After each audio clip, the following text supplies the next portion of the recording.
You know, I was scared a little bit. You know, in my head, we are in a country that the judges see something more than you feel. You know, I felt how many times I hit her. I felt how many of hers missed me. Yeah. But you know, you never know. And I was a little bit worried, but I looked at my corner like, I won that. They're like, yeah, you won that. I was like, all right, I got it. At what point in the fight did you feel the tide turn? Because you really, you know, after that first round, you really sort of came alive, and Randa had a really difficult time getting it on the inside.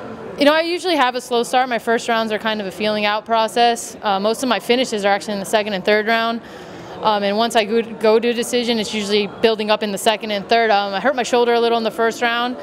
So after feeling that, I was like, I got to do everything I can to not let her take me down again because I can't fight that arm off. And it worked out.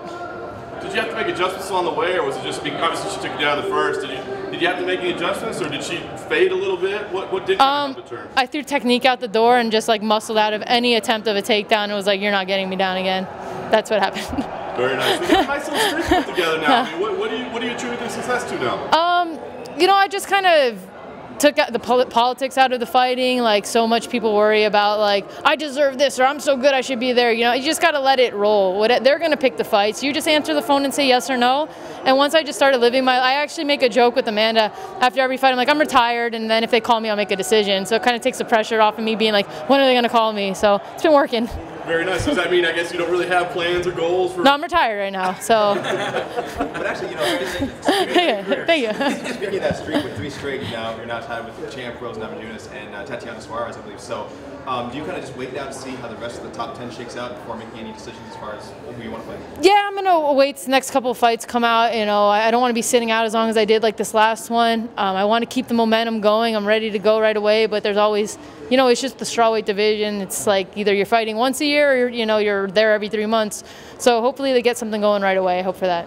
How did you like fighting in Calgary in Canada? I loved it here. It's very nice. You know, the weather was nice and cool. It's a little different from Florida, like humid and hot. People are very nice, and I like it. Good restaurants that I couldn't enjoy. How was your weight cut? You've had tough weight cuts, but everything looks, at least outside, looked good. This is the smallest I've been coming into a strawweight fight. You know, I kept my diet really low this time, and I kept my weight what I would fight tonight. So I kept my diet so that I was performing the same weight that I would be performing tonight, not like getting big and then shrinking and then not fighting the same weight that I shrunk throughout the whole camp. And I felt better. There's a couple adjustments I make. I had a couple injuries going into this fight and a couple personal issues that kind of was not a good camp, but I'm glad I was able to pull it off. Was it more of just a change? Is it just a different plan you had, or was it more just discipline?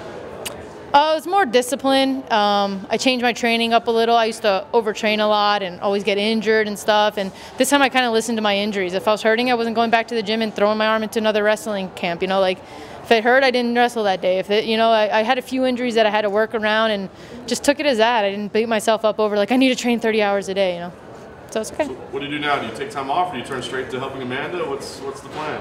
Both. You know, I'll take this week off. We're waiting for Cyborg to sign. Hopefully she does it. Amanda's preparing for that. She's going up to 45. She's eating a lot, so hopefully it's not a 35 in the next one. And I'll be there to help her. Same thing, just keeps going back and forth.